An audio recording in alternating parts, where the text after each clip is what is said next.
Mesdames et messieurs, bienvenue dans ce nouveau numéro des décryptages sur Web Info TV. Aujourd'hui, nous allons parler de la question du processus de l'identification de l'enrôlement des électeurs qui est en cours dans la province du Nord Kivu, dans l'ère opérationnelle numéro 3 et le processus va jusqu'au 17 mars, je pense. Et nous espérons que la CENI va donner quelques jours de rattrapage, comme déjà certains commencent à le recommander. Alors, je reçois dans cette émission Jackson Kitambala, qui est membre du CLC, Comité laïque de coordination, c'est ça? Oui, c'est ça, effectivement. Nous sommes membres actifs au sein de cette structure il y a longtemps. Et c'est dans ce contexte-là que nous avons publié ces communiqués-là ensemble avec les autres amis. La société civile, vous avez trouvé des organisations de droits de l'homme, des organisations qui travaillent dans la bonne gouvernance et la démocratie, mais aussi quelques mouvements citoyens avec lesquels nous avons publié ces communiqués. Et dans ces communiqués, qu'est-ce que vous dénoncez réellement? En fait, après les rapports de nos membres qui ont fait le monitoring, nous avons compris qu'il y a beaucoup de problèmes. Parmi lesquels, parce qu'il y en a nombreux, mais on a cité juste quelques-uns, comme les monnayages des cartes d'électeurs. Oui. On commence à payer entre 5 000 francs et 20 000 francs selon les rapports. Est-ce que vous avez des preuves? Oui, nous avons des preuves. Nous avons des preuves parce qu'il y a des témoins qui ont payé, mais il y a aussi certains agents de la CENI qui ont été déjà sanctionnés, mais ils sont peu. Il y en a nombreux qui prennent cet argent-là et malheureusement aussi la population participe à cela. Nous avons le problème de trafic d'influence. Il y a les autorités qui appellent et qui disent non, tel doit passer. Même les policiers, ils font passer leurs membres de famille avant tout le monde, alors que les autres patientent des jours et des jours, même des nuits. Ils passent des nuits au centre, mais quelqu'un vient par magie et il passe directement avant les autres. Pourquoi ne pas dénoncer ça clairement? Parce que la CENI a mis en place un numéro d'alerte. Pourquoi ne pas passer par ce numéro pour alerter et comme ça ces gens seront sanctionnés ou seront écartés directement, comme il y a certains qui ont déjà été écartés au niveau du Mont Carmel? Bon, ces numéros d'alerte, moi je pense que c'est mieux. La CENI les a mis en place. Mais il y a eu plusieurs alertes qui n'ont pas été répondues. Le temps qu'on mène les enquêtes est en train de nous bousiller, de nous bouffer l'occasion ou bien le petit délai qui nous reste pour réorganiser les opérations. Donc vous trouvez que le temps de mener l'enquête et le temps qui reste à enrôler les gens risque de nous coûter plus que ce que nous avions fait. Et c'est dans ce contexte-là que nous avions décidé de faire ces communiqués conjoints. En même temps, nous allons nous rencontrer avec la CENI cette semaine pour qu'on mette les points sur les i et qu'on règle définitivement tous ces problèmes liés à l'organisation, à l'ordre, mais aussi des problèmes liés au non-paiement des agents de la CENI. Est-ce que ça aussi, il faut appeler les numéros verts? Il faut qu'on se voie avec eux et qu'on leur demande de faire le nécessaire pour que les gens puissent s'enrôler comme il se doit. Qui n'est pas au courant que pour s'enrôler, il faut être au bureau de la CENI à 3h à 2h du matin? C'est ça, il faut vraiment essayer. Mais c'est trop dangereux parce qu'il y a une fille qui a été violée. C'est ça. Et il y a une mère qui vient de perdre son bébé. Son bébé, oui. Est-ce que ça, il faut appeler les numéros verts? Non, il y a des choses qui dépassent la corruption ou quelques trafics d'influence, le désordre qui est créé volontairement. Vous avez réservé une copie à la CENI? Oui, il vous a répondu favorablement? Oui, on va se retrouver avec eux le jeudi. On sera là avec eux pour leur parler en face. Est-ce que vous avez aussi révélé une copie au gouverneur? Oui, le gouverneur a été aussi saisi. Oui. Bientôt, nous pensons pouvoir augmenter la pression pour que réellement le peuple congolais puisse être respecté, parce que c'est anormal qu'on puisse réduire le nombre de matériel d'enregistrement au moment où la ville de Goma est en explosion démographique. Je ne sais pas par quelle baguette magique on a déterminé le nombre de kits d'enregistrement, alors que nous savons que Goma, c'est une ville en pleine explosion démographique, et ça nous donne déjà des mauvais présages par rapport à l'organisation des élections. Est-ce que vous avez identifié le centre où se passe surtout ce problème, ce dérapage? Oui, on a plusieurs centres. Il y a même quelques centres qui ont été fermés. Il y a un centre au niveau de... J'ai reçu cette information-là hier. Il y a un centre au niveau de Birere qui a été fermé. On a volé le soir. Le matériel. Oui, le soir, les bandits sont venus. Ils ont volé les matériels. De la CENI. De la CENI, on ne sait pas là où se trouve. Depuis quand? C'est hier ou? C'est hier. Non, c'est avant-hier, mais nous avions reçu cette information-là hier. Il y a d'autres centres. Il y a les centres, toujours à Birere. Il y a des centres... Mais est-ce qu'il n'y avait pas de policiers là-bas pour surveiller les C'est ce kits? qu'on se demande. Comment est-ce qu'on a pu voler ça alors que les policiers étaient là? Donc, il y a un problème d'ordre organisationnel et fonctionnel, mais aussi un problème qu'on peut qualifier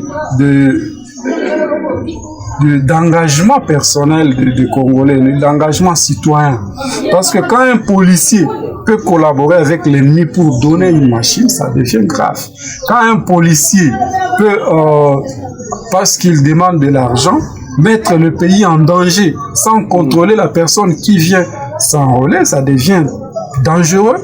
Et souvent, selon les informations qu'on a obtenues, les gens qui viennent des pays voisins, ils viennent avec l'argent et ils savent que...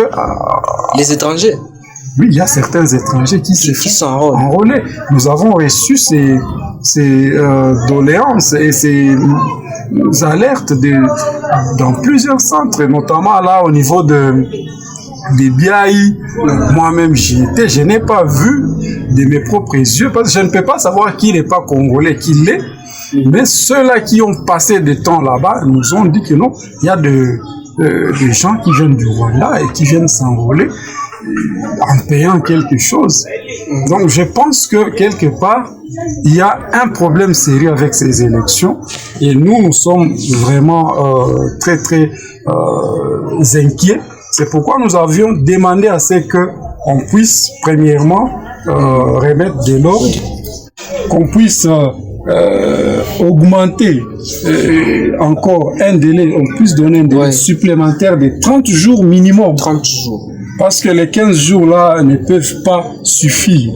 Vous pensez que la CENI va accorder 30 jours? Parce que les 30 jours étaient accordés à la ville de Kinshasa, comme la ville de Kinshasa a beaucoup d'habitants. C'était 30 jours, je pense, et encore ils ont augmenté 15 jours. Mais est-ce que pour Goma, est-ce que Goma sera exempté par rapport à d'autres villes qui ont été accordées les 15 jours? Oui, nous avons les raisons pour exiger. Et Goma a 10 millions d'habitants, ça fait quand même trop. Oui, non, c'est pas trop, mais par rapport au, comme vous allez le voir, aux kits qui ont été... Oui, il y a insuffisance de matériel. Oui, c'est insuffisant. Parce qu'en 2018, il y en avait nombreux. Il y en avait plus que ceux qui se trouvent aujourd'hui dans nos centres d'enrôlement. Deuxièmement, nous avons un problème de la guerre qui a éclaté un peu partout dans les alentours de la ville de Goma. Et là, toutes ces personnes-là qui ont afflué vers Goma pour se mouvoir dans la province, ils sont dans le besoin d'obtenir des cartes d'électeurs. Et là, vous n'allez pas les dire non, attendez, dès que la paix va revenir chez vous à Sake ou à Kiroche. Non, eux, ils vont trouver les moyens par lesquels ils peuvent passer pour avoir des cartes. Et tous les moyens sont bons pour qu'ils atteignent leur intérêt. Et c'est dans ces cadres-là que nous pensons que la ville de Goma a plus d'habitants qu'on ne s'imaginait, plus d'électeurs qu'on ne s'attendait. Et ces raisons exigent à la CENI de faire plus et de nous écouter pour permettre à tout le monde de s'enrôler, parce qu'il y a déjà ceux qui se sont enrôlés et qui ne sont pas de la ville de Goma. Et est-ce que vous avez déjà la statistique du nombre de gens qui sont déjà enrôlés jusque-là? Pour l'instant, nous n'avons pas ces données-là, mais nos membres qui sont en train de faire le monitoring sont en train de centraliser les données. Bon, j'espère bien quand nous allons nous rencontrer avec la commission justice et paix de la CENCO, nous allons harmoniser les données. Parce que la CENI, au début, il a annoncé qu'il attendait plus de 4 millions d'électeurs dans la province. Oui, on aura plus. Et on aura plus que 4 millions d'électeurs. Ça, il faut s'y attendre. Parce que tout le monde n'était pas, tout déplacé n'était pas dans le camp des déplacés. Il y a ceux-là qui étaient dans des familles d'accueil. Et vous n'allez pas demander à quelqu'un qui est dans une famille d'accueil à Ndosho d'aller à Kanyaruchinya. Non, il doit s'enrôler là-bas à Ndosho. Donc, ça sera plus que ça, peut-être le double, si tout se passe bien. Si on donne les 30 jours là, parce que ça sera un problème très sérieux, je ne sais pas ce qu'on va faire de ces gens-là dans une partie de la République qui est si sensible au conflit. Vous savez que ces derniers temps, Goma est menacé de partout. Goma, il y a le M23 qui veut à tout prix attaquer la ville de Goma. Il y a des infiltrés qui font tout pour avoir des informations sur la ville de Goma. Ça, je pense que les autorités sont mieux placées que nous. Et ils savent que ces gens-là doivent tout faire pour venir s'enrôler. N'oubliez pas qu'il y a des gens qui viennent de Rutshuru pour venir s'enrôler à Goma. Ils viennent parce qu'il y a le trafic qui continue entre Rutshuru et Goma. Il y a des gens qui se déplacent de Goma à Rutshuru. Ils viennent ici par moto. Ils s'enrôlent et ils rentrent à Rutshuru. Donc, c'est dire que ces gens-là, on ne les contrôle pas, mais aussi parmi eux, il y a nos compatriotes qui savent que non, peut-être nous, on va être écartés, alors que nous devons faire des activités, nous devons retirer, nous devons faire des opérations bancaires, nous devons voyager. Si on n'a pas ces cartes-là, on risque d'être desservis dans les jours qui viennent, et ils font tout pour venir à Goma et se procurer des cartes. Et ils augmentent le nombre de probables des électeurs attendus. Et qu'est-ce qui va se passer selon vous si la CENI ne donne pas des solutions palliatives à ces problèmes?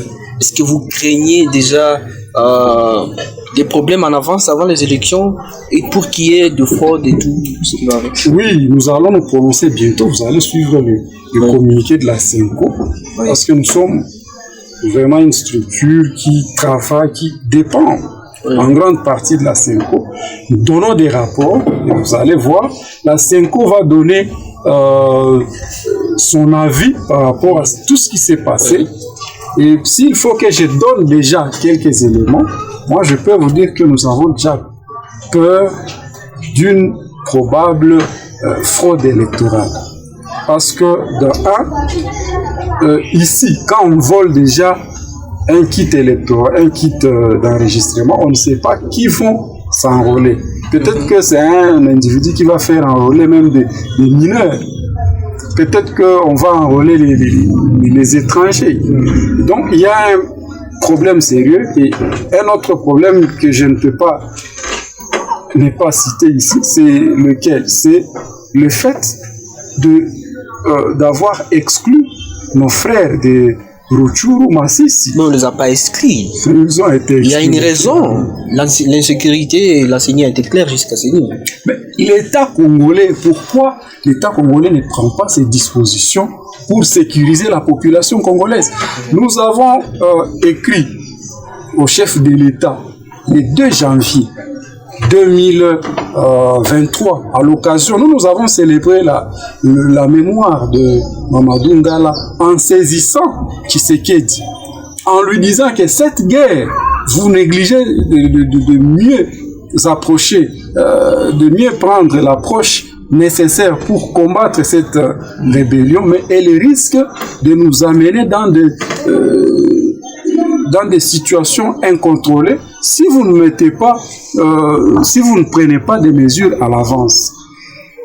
Et nous lui avions dit, si on prend, à cette époque-là, Kichanga n'était pas encore pris. Nous avions dit, si on prend Kichanga, sachez très bien que c'est Goma qui sera pris en étau. Ces gens-là vont facilement arriver aux portes de Goma. Mais qu'est-ce qui a été fait? Pour vous dire que même à Masisi, on pouvait enrôler. Et nous avions saisi le président de la République officiellement et nous avons même des accusés de réception de la présidence. On a pris ça à la légère. Donc, dans tout ça, ceux qui dirigent ce pays sont responsables. Et nous, nous attendons le moment venu quand on va nous dire qu'il faut reporter les élections, il faut faire ceci. Eh bien, les régimes en place, ceux qui sont censés nous diriger, doivent nous dire clairement pourquoi ils n'ont pas écouté tout ce qu'on leur avait dit. Mais c'est parce que vous parlez des reporters, est-ce que si la CENI reporte les élections, c'est la CENI qui organise, est-ce que ça ne sera pas pour une bonne raison? Parce qu'on n'organise pas les élections quand même pour les organiser. Il faut les organiser et que ces élections soient pacifiques et que ça se passe dans un climat serein. Ça ne sera pas une bonne raison parce que quand on était en train de désigner les animateurs de la CENI, nous avions dit, nous avions monté au créneau en disant, bon, si on peut prendre un peu de temps, qu'on les prenne pourvu que les animateurs soient désignés dans de bonnes conditions. Mais qu'est-ce que on nous disait? Qu'est-ce que certains politiciens fanatiques et parfois... L'église catholique, l'église catholique maintenant est toujours contre le Kadima. Oui, l'église catholique observe. L'église catholique pense que nous sommes mal partis. Et ce que nous sommes en train de vivre aujourd'hui, ce n'est que la conséquence. Kadima n'a pas été bien préparé. Et il ne peut que... Il a quand même un profil qui vaut son pesant. Un profil ne suffit pas. C'est quand même un technicien qui mérite. Un profil ne suffit pas. Il faut avoir aussi les contextes dans lesquels on est. Même un Superman, même Jésus-Christ, s'il arrive dans des conditions impossibles, lui aussi ne peut rien faire. La preuve en est que Jésus-Christ est mort avant d'être ressuscité. Voilà. Pour se conformer aux conditions humaines. Donc, Kadima n'est pas exceptionnel. Kadima, il s'est retrouvé dans un contexte qui ne pouvait pas lui permettre de bien faire son travail. Et c'est là où nous allons travailler bientôt là. Nous allons demander à ce qu'on s'assoie, qu'on trouve une cellule consensuelle, qu'on revienne sur la loi électorale pour que... Et ça ne sera pas pour encore perdre l'État, revenir en arrière, mais pourquoi organiser encore d'autres membres et puis tu vois tout ça. Pourquoi reporter? Pour encore... Est-ce qu'il y a encore du temps pour faire tout ça? Non, nous disons, si on va organiser... Alors que la CENI a déjà publié son calendrier, il faut qu'il la respecte. On vous dit déjà que ce calendrier-là risque de ne pas être respecté. Mais si on veut reporter, parce que nous n'allons donner à la CENI aucune seconde pour reporter. Si on veut reporter, nous avons des conditions qu'on va vous donner bientôt. Mais nous n'allons pas accepter tout report, n'importe quel report, sans des gages nécessaires par rapport à l'organisation des élections libres, transparentes et démocratiques. Merci beaucoup, monsieur Jackson. Nous sommes en train de chuter et C'est moi qui vous remercie. C'est pas encore fini. Okay. Je vous donne un peu 2 minutes pour conclure. Alors, par rapport à votre communiqué, qu'est-ce que vous demandez? Qu'est-ce que vous recommandez à la CENI? Qu'est-ce que vous recommandez au gouverneur et aussi au président de la République afin d'améliorer et lutter contre tout ce dérapage, ces tracasseries que vous décriez au sein du bureau d'enrôlement? Oui, nous avons fait quelques recommandations à la CENI. Nous demandons d'abord de remettre de l'ordre, qu'on puisse respecter les règles du jeu. Premièrement, il faut commencer à respecter la question des jetons. On donne les jetons le soir et ce ne sont que ces gens-là qui ont bénéficié des jetons qui pourront entrer le jour suivant. Deuxièmement, nous demandons à ce que la CENI puisse sanctionner les membres qui demandent la corruption, qui exige à ce qu'on leur corrompe avec 5 000 ou 20 000 francs ou même 30 $ pour passer. Troisièmement, nous demandons à la CENI de former ces gens. Et bien sûr, nous regrettons de voir qu'on nous a donné des opérateurs de les former comment alors que les processus déjà en cours? C'est ça, nous regrettons, mais on peut toujours revenir et réformer. Troisièmement, nous demandons qu'on puisse nous aider avec les machines qu'il faut, parce que les machines tombent souvent en panne, qu'on puisse augmenter le nombre de machines. Et enfin, au président de la République, à la CENI, nous avons demandé à ce qu'on prenne une journée par semaine, une journée spéciale pour les personnes vivant avec handicap, pour les femmes enceintes, pour les personnes vulnérables, afin qu'ils ne puissent pas se bagarrer avec les autres devant les centres. Et avec tout ça, vous demandez combien de jours de rattrapage? Nous demandons, que vous estimez que tout le monde va avoir au minimum avec 30 jours minimum, on peut atteindre. Au gouvernement, nous demandons de mettre les moyens nécessaires à la CENI pour payer les agents, parce que les agents ne sont pas payés, mais aussi pour payer pour ces 30 jours supplémentaires. Nous demandons aussi à ce qu'on puisse lutter contre la corruption, sanctionner ceux-là qui sont trempés dans la corruption. Au niveau de la population, nous demandons à la population de dénoncer, de ne pas participer dans ces jeux de la corruption. Parce que c'est un jeu qui a été monté et nous sommes victimes et nous participons. Mais si nous refusons, nous dénonçons, le numéro vert est là. Dénoncer s'il y a quelqu'un qui vient entrer alors qu'il n'était pas sur la liste.